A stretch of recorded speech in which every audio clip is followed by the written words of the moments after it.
Mapinduzi! Ndugu zangu wa Singida, kwanza ni washukuru kwa mwitiko wenu wa kuja kutusikiliza. Nimekuwepo hapa kuanzia saa 9 kuelekea saa 10. Baadhi yenu na wengi wenu mlioko hapa mmesimama muda wote huo kwa uvumilivu mkubwa kutusikiliza. Ni heshima kubwa kwetu. Asanteni sana. Wakati toka asubuhi, kwa sababu leo nililala hapa Singida, usiku wa kuamkia leo nilala Singida, nikawa naelekea Mkalama kule Iguguno, kabla sijaelekea mbele zaidi huko Meria na Singida kaskazini na kwinginepo huko ambapo kote nimekuwa na mikutano ya hadhara. Siku ya leo nikapita eneo la uwanja wa Bombardier, nikakuta pale CCM wanaandaa mkutano pale. Sasa nikauliza viongozi, imekuwaje kwamba CCM nao wana mkutano hapo jirani hapo Bombardier? Viongozi wakaniambia CCM waliposikia Chadema tuna mkutano leo, na wenyewe eti wakaandaa mkutano jirani wakidhani kwamba watu mtaenda kwenye mkutano wa CCM. Sasa wakati narudi kutoka Ilongero, nimeshuhudia wako wachache kweli kweli. Na hiyo ni pamoja na viongozi kuniambia kwamba walituma na magari kwenda kusomba watu, lakini bado hawakuweza kufika kiwango cha nyinyi ambao mmekuja wenyewe kwenye mkutano huu kwa gharama zenu, kwa nguvu yenu. Asanteni sana Singida mjini. Na hii inaashiria nguvu mlionayo kama wananchi. Na serikali hii, matendo ambayo serikali inayofanya hivi sasa ni ishara ya serikali kuogopa wananchi. Ni ishara ya nguvu mlionayo na hofu ya serikali juu ya nguvu ya wananchi. Nitaanza na hili la uchaguzi. Serikali inayoamua moja, kuacha katiba yenye ibara mbovu iendelee kutamalaki Tanzania, katiba ambayo iliandikwa mwaka 77 wakati vyama vya TANU na ASP vinaunganishwa kuunda CCM. Kuliundwa kamati ya watu 20 ya kuandika katiba ya CCM. Ghafla kamati ya watu 20 ya kuandika katiba ya CCM ikajigeuza na ikageuzwa kuwa ndo kamati ya kuandika katiba ya Tanzania. Kwa ikaandika ya CCM, ikaandika na katiba ya Tanzania mwaka 77. Tanzania ilipoingia kwenye mfumo wa vyama vingi, kilichoingizwa kwenye katiba ikawa ni ibara tu ya kwamba nchi na mfumo wa vyama vingi, lakini msingi wa katiba ukabaki ule ule wa katiba ya mwaka 77, kwa sababu serikali iliogopa uhuru wa watu kwenye mfumo wa vyama vingi vya siasa. Serikali hii inayogopa nguvu yenu. Nguvu yako wewe mwananchi ni kura yako. Uwezo wako wa kuamua ama kiongozi awe madarakani au aondoke ni nguvu yako. Serikali hii kwa kuiogopa nguvu hiyo ikatunga sheria mbovu za uchaguzi. Sheria ya uchaguzi mwanzoni ilikuwa ya mwaka 85 na sheria ya uchaguzi ya mwaka 79.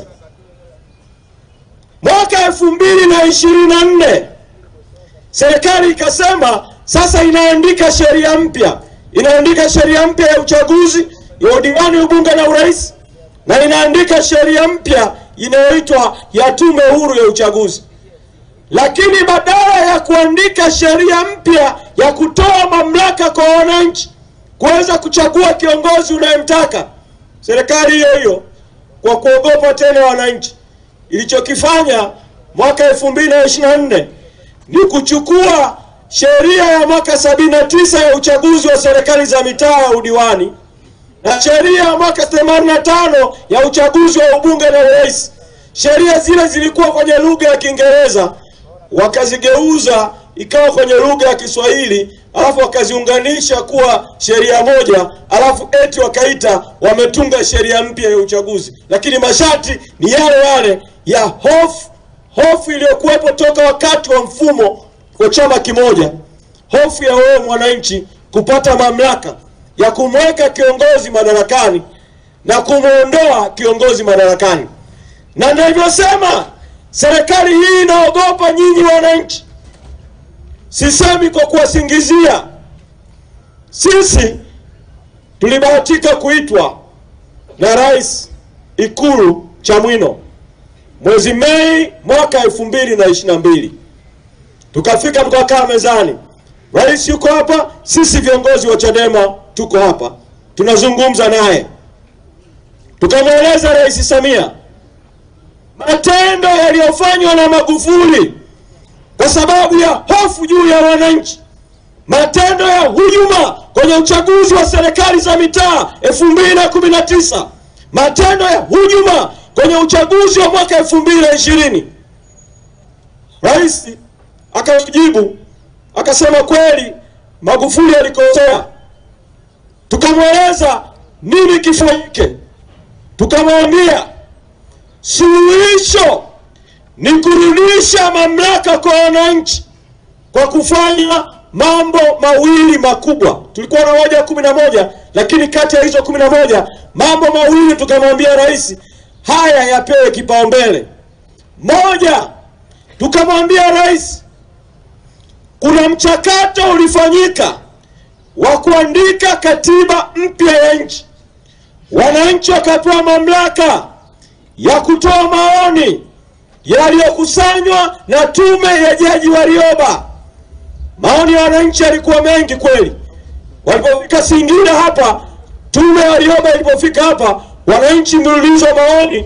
Wapo mliotoa maoni tuwe na tume huru ya uchaguzi, wapo mliotoa maoni wananchi wana mamlaka kwamba diwani au mbunge asipotekeleza matakwa ya umma usisubiri uchaguzi, wananchi waweze kumuondoa kabla hata uchaguzi mkuu. Jaji Warioba akapokea maoni yao akaingiza kwenye rasimu ya katiba ya Warioba.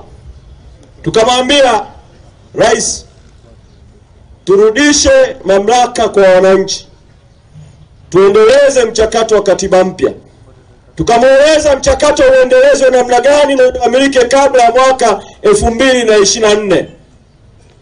Lakini tukamwambia wakati mchakato wa katiba mpya ukiendelea, inawezekana CCM na serikali mkawa na hofu juu ya katiba mpya, mkachelewesha mchakato. Basi yafanyike vile vile marekebisho kwenye katiba, kwenye ibara ambazo zinafanya uchaguzi usiwe huru na haki. Rais akasema basi tuunde timu ya mazungumzo ili tuzichambue hizo ibara. Ikaunda timu ya watu 5 ya serikali na CCM ikiongozwa na Kinana, ikaunda timu ya 5 ya Chadema ikiongozwa na mwenyekiti Freeman Mbowe. Mimi nilikuwa sehemu ya hiyo timu ya 5. Makamu mwenyekiti John Heche alikuwa wakati wa mjumbe wa kamati kuu, alikuwa sehemu ya timu. Tukakaa nao. Hizi ibara zote hizi za katiba hapa alizozisoma mwenyekiti wetu wa kanda ya magharibi wakili Matata, ibara zote hizo tukaanza kueleza. 74 si ibara ndogo ya kwanza, ondoa mamlaka rais kuteua tume. Tukawaambia futa hiyo katiba inayosema kwenye ibara 41 ibara ndogo ya 7 matokeo rais kutokujua mahakamani, futa. tukawaambia futa kwenye katiba ibara ya 74 ibara ndogo ya 10 inayosema kwamba tume ikifika hapa Singida kusimamia uchaguzi inalazimishwa kwa katiba, lazima itumie watumishi wa umma. Tukawaambia futa kwenye katiba ibara ya 74 ibara ndogo ya 12 inayosema kwamba eti tume hata ikiangua mgombea upinzani au ikizuia mpinzani kufanya kampeni huwezi kwenda popote hata mahakamani. Ibara ya 74 ibara ndogo ya 5 inampa mamlaka rais ambaye ni mwenyekiti wa CCM kuondoa tume wakati wowote. Tukawaambia yote hayo,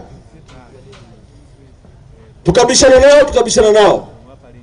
Ukapita mwaka mmoja, mwezi Mei mwaka 2023, baada ya kuwabana sana watupe majibu juu ya kufanyika kwa marekebisho hayo, wakatujibu kwa mdomo na kwa maandishi kwamba CCM hawako tayari kwa katiba mpya, hawako tayari kwa marekebisho yoyote ya katiba yanayohusu uchaguzi. Mambo yote wakatuambia tusubiri mpaka baada ya uchaguzi wa mwaka 2025 tuyajadili kuanzia mwaka 2026.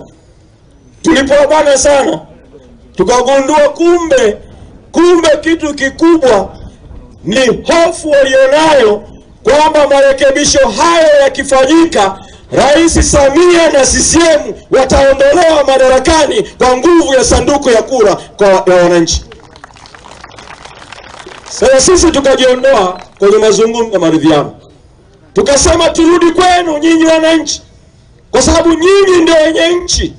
Katiba ya Tanzania pamoja na ubovu wake, ibara ya 8 ya katiba inatamka maneno yafuatayo: mamlaka na madaraka ni ya wananchi. 1. 2. Lengo la serikali ni ustawi wa wananchi. 3. Katiba inatamka serikali itawajibika kwa wananchi. Kwa hiyo ibara ya 8, mamlaka na madaraka ni ya kwenu. Tumerudi kwenu ili tushirikiane, tuweke msimamo wa pamoja kwamba bila mabadiliko hakuna uchaguzi, no reforms, no election.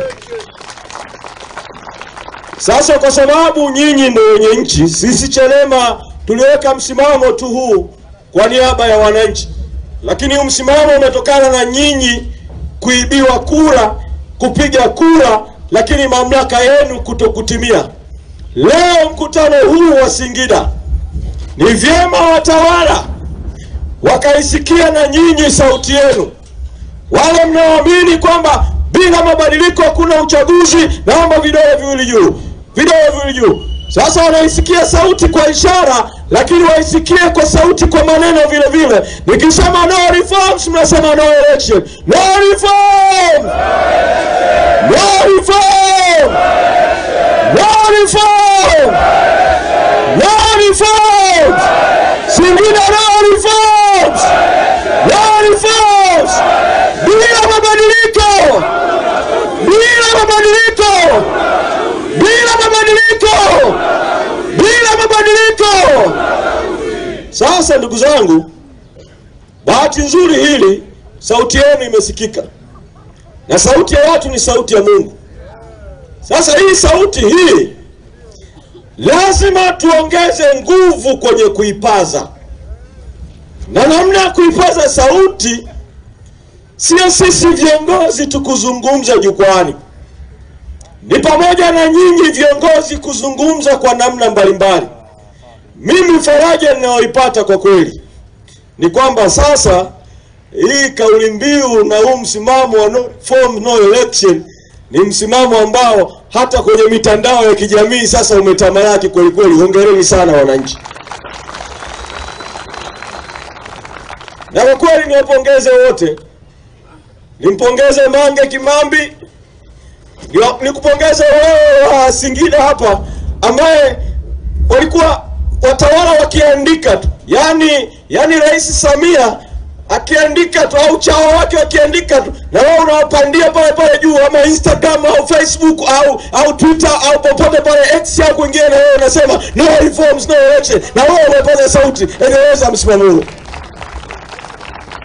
Yani no reforms no election sasa imekuwa kama wimbo wa taifa, kiasi kwamba jana nilifungua mtandao kidogo, nikaona video moja bwana, mtu yuko kwenye harusi anatoa salamu kwa wosia kwa anayeolewa, alafu mwishoni akamalizia no reforms no election kwenye harusi. Nikasema sasa hii imekaa sawa sawa. Sasa hii ikae sawa sawa, ndugu zangu wa Singida. Ikae sawa sawa zaidi. Iko sawa sawa, ila ikae sawa sawa zaidi. Ninakuomba wewe ambaye umefika kwenye mkutano huu wa leo, ukitoka kwenye mkutano huu, wewe uhitaji jukwaa kama hili, ila ni kwenye kijiwe cha kahawa, piga no reforms no election. Mama yangu pale ukienda saluni, waambie no reforms no election. Ndugu yangu kule ukienda msikitini, waambie no reforms no election. No reforms no election. Kila mtu akisema kila mahali no reform no election. Ukipanda basi, ukienda kijijini, kawaambie no reforms no election. Wimbo huu, nguvu hii ya watawala, hata wakizima mitandao bado tutawashinda kwa sababu sisi tuna nyinyi, tuna watu wengi ambao mnaunga mkono no reforms no election. Sasa ndugu zangu wa Singida, tulipochukua msimamo huu wa no reforms no election, hawa watawala hawa ambao wamechelewesha reforms, mabadiliko, mageuzi kwa muda mrefu. Mara ya kwanza mabadiliko yamedaiwa ni wakati wa mchakato wa nchi kuingia kwenye mfumo wa vyama vingi. Naona makamu mwenyekiti anaingia. Inshallah kama makamu mwenyekiti Mheshimiwa Heji anaingia. Hebu no reforms! No reforms! Tumpokee kwa salamu ya no reforms! No reforms! Bila mabadiliko! Bila mabadiliko!